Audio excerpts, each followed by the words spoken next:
Corie, when you were speaking, I noted that several times you commented that you are looking not only for a digitally trained workforce, but a diverse pool of talent.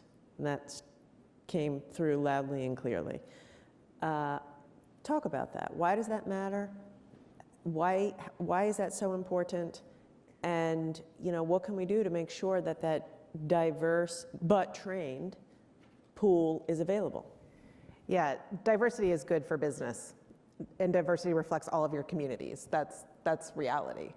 And I always get frustrated. This happens sometimes in Minneapolis. Beth and I are both from Minnesota. I'll be talking to other CEOs, not Beth, and they'll say something like, well, we don't have enough diverse talent. We need to bring some talent into the community. No, we have plenty of diverse talent. We are not creating the pipelines into our organizations. And so this combination platter that all of us are talking about, access being crucial, job creation being crucial, and then a real individualized approach to how you create pipelines within your communities. And what really matters in a pipeline creation, one, and this is why I appreciate Governor Hutchinson's work, start early. We have to start with kids early so they just start to, and I love this example of speaking a language. It's just speaking a different language. How do you start early so you just get that exposure? Two, the reason we're passionate about the teen tech centers is mentorship is crucial.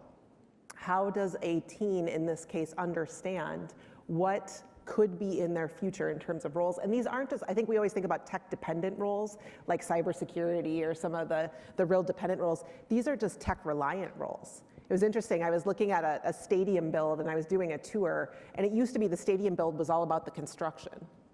Now the stadium build is all about the fiber optics. Think about how we watch games.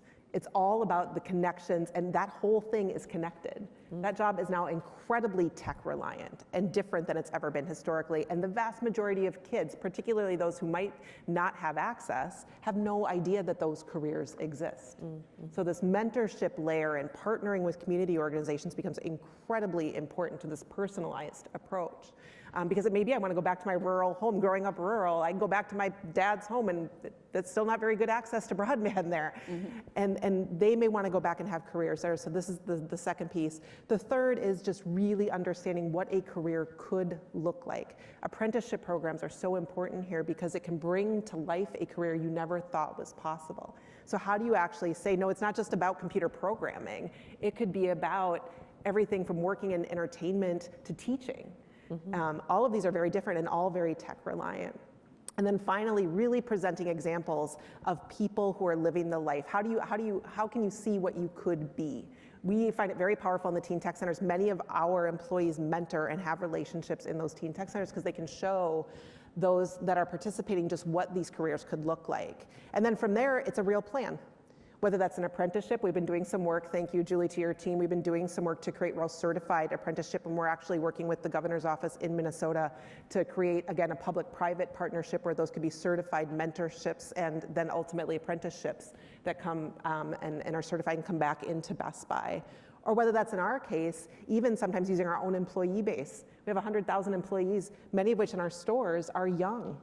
And how do we use a great Geek Squad agent, train them up within our company, and bring them back into our corporate infrastructure, into some of the data and analytics jobs? These real distinct plans and paths, I think, is really important. My general point about pipelining is it has to be very hands-on, and it has to also be embodied in a commitment from the organization to create the full spectrum of the pipeline. Grab them young, mentor them along, get certifications, 2-year degrees, 4-year degrees. We offer scholarships across all those, and then bring them back into our companies. And I don't care if they go to Julie's company, I don't care if they go to Beth's, but bring them back in a real concerted way. And then you're doing absolutely what's good for business, and at the same time, making our communities incredibly more robust and healthy.